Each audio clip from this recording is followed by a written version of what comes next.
की कंडीशन और भी बिगड़ती जा रही है। कभी नॉर्मल होती है तो मुझे समझाती है कि तुमको मत ढूंढ, अपनी जिंदगी देख। बाकी टाइम पर खुद उन्हें रो रो कर याद करती रहती है, उन्हें ढूंढती रहती है जगह जगह पर, सिर्फ बातें करती रहती है। तुम लड़कियां इतनी शक्ति लाती कहां से? मेरे साथ एक छोटी सी चीज हुई और मैं घर बैठ गया, और तुम्हारे साथ इतना कुछ होने के बाद भी तुम लड़े जा रही हो, रुक नहीं रही। देखो आई एम सॉरी सुरभि, मैं जानता हूं कि मैंने तुम्हारा विश्वास तोड़ा है, पर आई प्रॉमिस कि आइंदा ऐसा कुछ कहने का मौका नहीं दूंगा तुम्हें। I promise.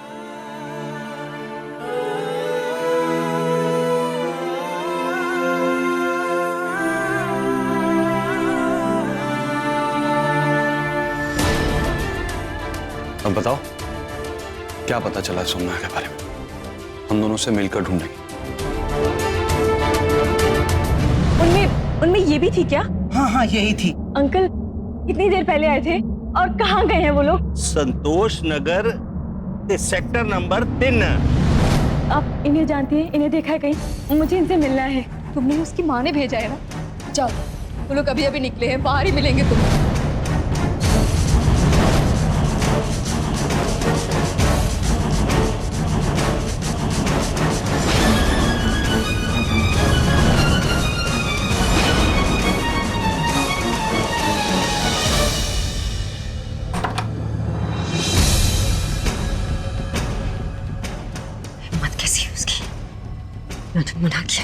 मना किया था उसे, हिम्मत कैसे हुई उसकी?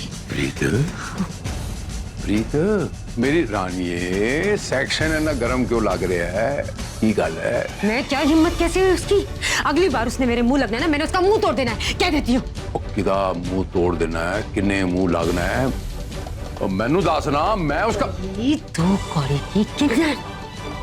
और कौन जी? और कौन?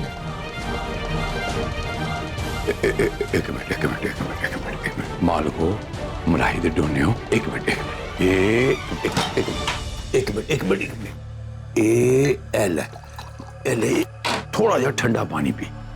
जी मैं ठंड रख, ठंडे दिमाग से उन आराम नाल दस माजरा किया है।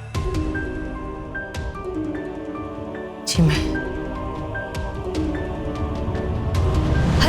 हरमन जी, मैं सौम्या बोल रही हूँ। नथुराम की चौक पर जो साथ ही वो एक किन्नर बस्ती है ना, मैं वही हूँ। आप मुझे प्लीज यहाँ से लेकर जाइए ना। क्या चल रहा है तेरे दिमाग में? तूने हरमन को फोन किया? तेरी इतनी हिम्मत?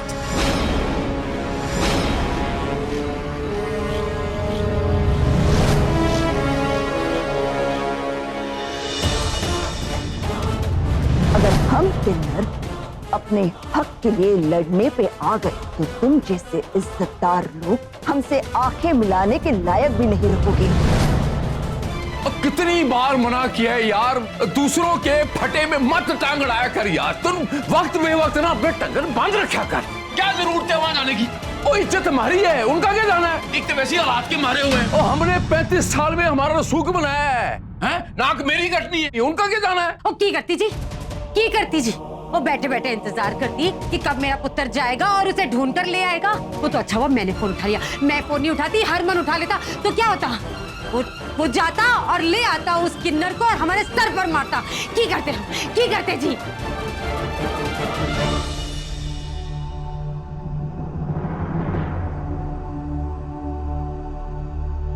ये पहली बार ना जिंदगी में हरक सिंह को ऐसा महसूस हो रहा है कि जैसे चारों तरफ से ना किसी ने जकड़ लिया है। ऐसा धर्म संकट में फंस गया हूं मैं। क्या जी, इस सारी फसाद की जड़ कौन है? ये तो हम दोनों जानते हैं। हमें हरमन को रोकना होगा उसे। सब्जियां बहुत लेंगी, चलो फल लेते हैं। चल सेब लेंगे, सेब। वो देख। अरे हाँ, भैया 1 किलो सेब देना। बड़े वाले देना। कितना हुआ? 100 रुपया। लो ये लो।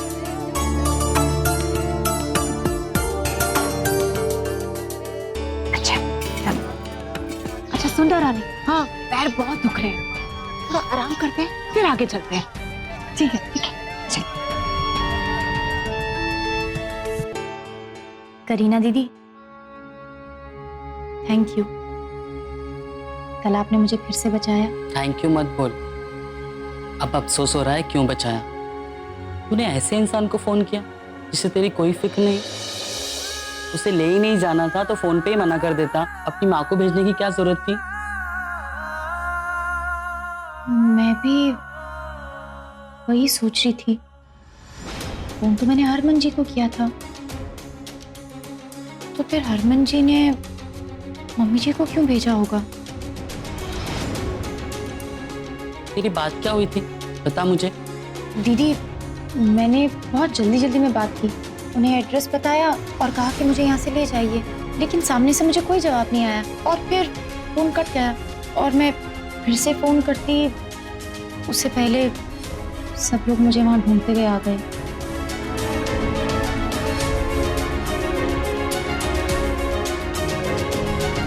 दीदी, ये भी तो हो सकता है ना कि हरमन जी के बजाय मम्मी जी ने फोन उठाया हो और ये बात हरमन जी को खुद पता भी ना हो। खुद को बहलाने के लिए कुछ भी सोच ले। तेरे हरमन जी के बारे में बहुत कुछ सुन चुकी हूँ तेरे ही मुंह से। हो सकता है वो अच्छे इंसान हो, लेकिन अब नहीं दीदी, वो सच में बहुत अच्छे हैं। आप जब उनसे मिलेंगी ना तो उन्हें जानेंगी और फिर आप खुद ये बात बोलेंगी। मुझे नहीं जानना, उस समाज के सारे लोग एक जैसे होते हैं। मैं यही अपने ही लोगों के बीच में खुश हूँ।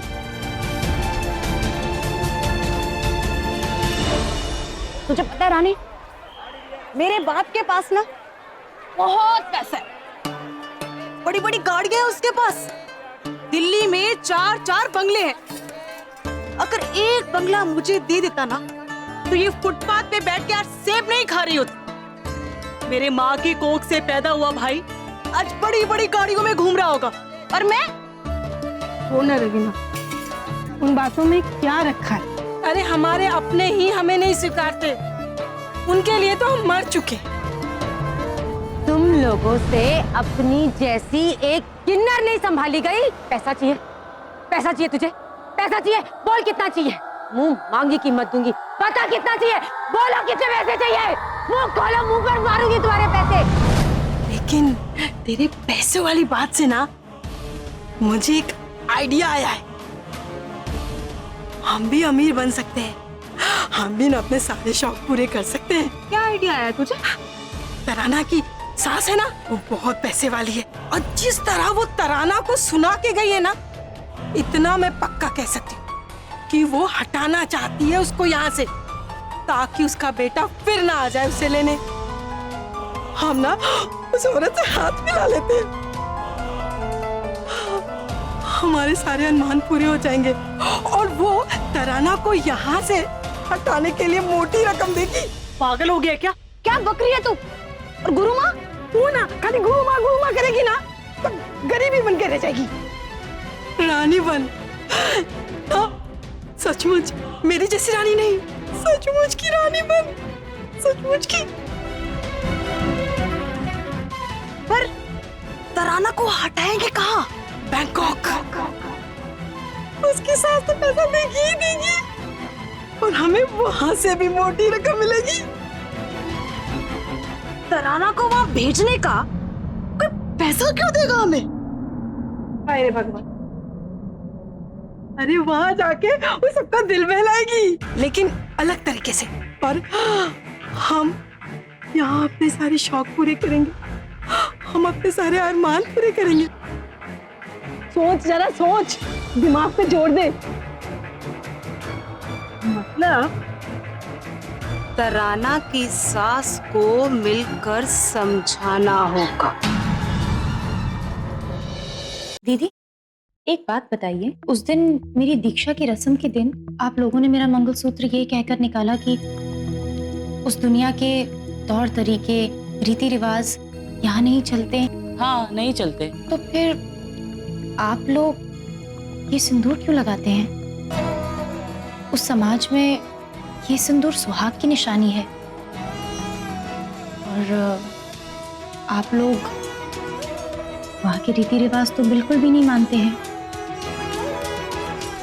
मुझे उस समाज का दो मुँहे लोग भी नहीं पसंद, लेकिन फिर भी उन्हें एक बेहतर समाज कहा जाता है।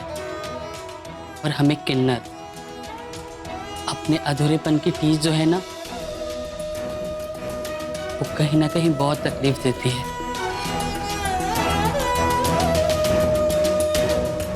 इसलिए ये सिंदूर लगाकर खुद को एक वजह और एक वहम दे दिया है हमने। वहम कि कहीं ना कहीं हम उन जैसे हैं।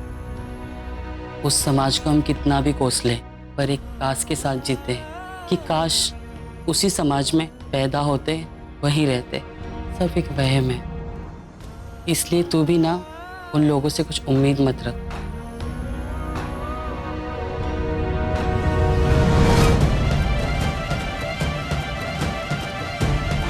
बाजार के पीसीओ से